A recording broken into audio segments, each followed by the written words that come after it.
it wasn't for research. It was for more practical reasons. But they were able to go through some of the way the explosion and some of the forensics suggested that it was probably an internal. I see.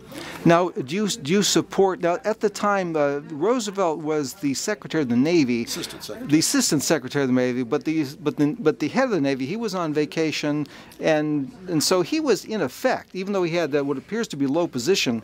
Wasn't he, in effect, the Secretary of Defense? He had a lot of power, And do you support his decision of damn near forcing McKinley to go to war? McKinley it was more than Roosevelt. McKinley was put in the position of war because of the Cuba Libre group, the Free Cubans, who actually had a lobby in Washington. They were actually lobbying in Washington in 1890, actually from 1896, 1897, to get us involved because of the way the Spaniards were handling the Cubans.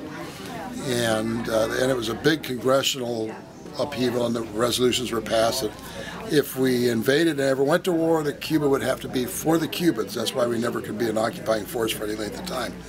And unlike Puerto Rico and a few of the other islands like the Philippines, we had to give the Cubans back their island. And there was a lot of political pressure, and then of course they had two gentlemen, one named Pulitzer and one named William Randolph Hearst, that just wanted this war like crazy. Sold newspapers. Well, I would say more so Hearst. Pulitzer, I think, was forced into it by. He was making money on it, hands and fist too.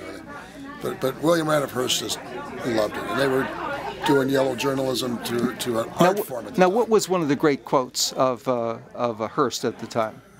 Any news fit to print, something like that. I was thinking about, I don't know, you give me the pictures, I'll give you the war, or something like that. I think the reporter couldn't find any